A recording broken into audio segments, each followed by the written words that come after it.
Friends, இனி நம்ம பார்க்க போகிற ரெசிபி என்னென்னு பார்த்தீங்கன்னா ஃபட்ச் ப்ரௌனி.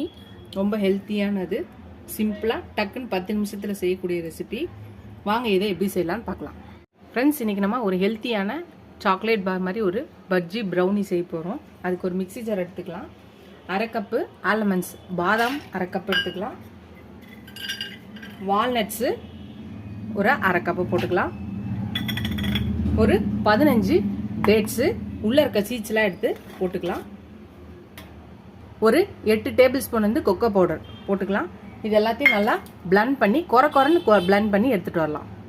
பாருங்கள், நல்லா நம்ம தூள் பண்ணி எடுத்துகிட்டு வந்துடுச்சு. இப்போ ஒரு ட்ரேக்குள்ளே உள்ள பட்டர் ஷீட் வச்சுருக்கேன், அது உள்ளே போட்டுக்கலாம்.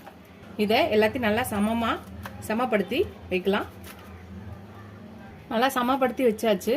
இப்போ இதுக்கு மேலே நம்ம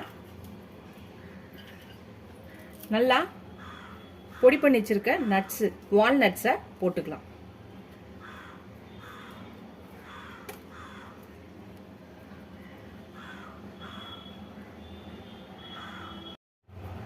இதை ஒரு 10 மினிட்ஸ் வந்து நம்ம ஃப்ரிட்ஜில் வச்சு எடுத்துக்கலாம். நம்ம ஒரு 10 மினிட்ஸ் வந்து ஃப்ரிட்ஜில் வச்சு எடுத்தாச்சு. இதை ஒரு பிளேட்டில் மாற்றிக்கலாம்.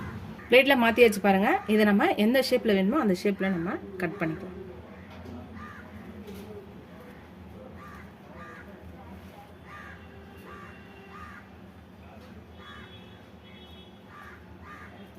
பாருங்க, ஒரு சாக்லேட் பார் மாதிரி ஒரு ஃபட்ச் ப்ரௌனி ரெடி ஆச்சு. ரொம்ப ஹெல்த்தியானது, எந்த ஒரு இதுவும் கிடையாது, சுகர் கிடையாது, ஜஸ்ட்டு ஹெல்த்தியான இது. நீங்கள் பசங்களுக்கு ஸ்கூல் விட்டு வரும்போதோ ஸ்கூல் ஸ்நாக்ஸை கூட இதை நீங்கள் தரலாம். நீங்கள் டயட்டில் இருந்தால் கூட இதை நீங்கள் சாப்பிடலாம். அவ்வளோ ஹெல்த்தியான ஒரு ஸ்வீட் கிரேவிங்ஸாக இருக்கும்போது இது டக்குன்னு செஞ்சிடலாம். ஒரு 10 நிமிஷத்துக்குள்ளே இதை ரெடி பண்ணிடலாம். நீங்களே இந்த டேஸ்ட் பண்ணி பார்த்துடலாம்.